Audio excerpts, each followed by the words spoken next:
অগ্নি কথাকে বলে, এই ঘরে প্রান্তিক এসেছিল, আমি দেখেছিলাম, এখানে লাইট জ্বলছিল। এ কথা শুনে সবাই বলে, তাহলে প্রান্তিক গেল কোথায়? এরপর কথা একটা সুইচ দেখতে পেয়ে অগ্নিকে ডাকে। অগ্নি সেই সুইচটা অন করলে হঠাৎ করে একটা দরজা খুলে যায়। তারপর অগ্নি অফিসারকে ডেকে বলে, আপনারা বাড়ি সেল করে দিয়েছেন, এই দেখুন একটা সিক্রেট ডোর, এটাকে এক্ষুনি সিল করার ব্যবস্থা করুন। এটা দিয়েই প্রান্তিক এই বাড়িতে ঢুকেছিল। তখনই কথা বলে, আমি আপনার কথা বিশ্বাস করেছি, এখানে প্রান্তিক এসেছিল। এরপর সবাই মিলে বাড়িতে ফিরে আসে।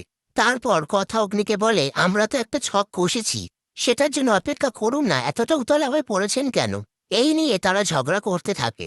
পাশ থেকে তিমির বলে, তোরা আমাকে কথা দে যে তোরা আর ঝগড়া করবি না। অগ্নি বলে, আমি কথা দিতে পারছি না। ঠিক তখনই অঙ্কিত বলে, ওরা কথা দিতে পারছে না, কিন্তু রিকোয়েস্ট করছি আর ঝগড়া করিস না। এই বলে সেখান থেকে চলে যায়। তারপর অগ্নি কথাকে বলে, আমার জন্য হার্বাল কফি বানিয়ে দিত। কথা বলে, আপনার শরীর ঠিক আছে তো? অগ্নি বলে, তুই তো আমার কফির মধ্যে কিসব মিশিয়ে রেখেছিস। পরের দিন সকালবেলায় পুলিশ সাংবাদিকদের সামনে বলে, জয়দীপ বিশ্বাসের ছেলে প্রান্তিক বিশ্বাস পুলিশের এনকাউন্টারে নিহত হয়েছে। সেই নিউজটা টিভিতে দেখে চিত্রা চিন্তিত হয়ে পড়ে আর ভয় পায় যে তদন্তে তার নাম উঠে আসবে না তো। তদন্তে তার নাম উঠে আসলে সে তো ধরা পড়ে যাবে।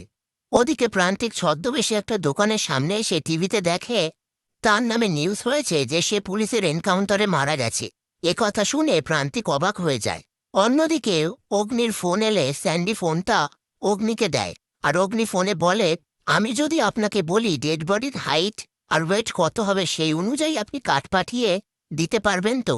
বারবার বডি বডি বলছি, আরে আমিই তো শোবো। কথা শুনে কথা চমকে যায়।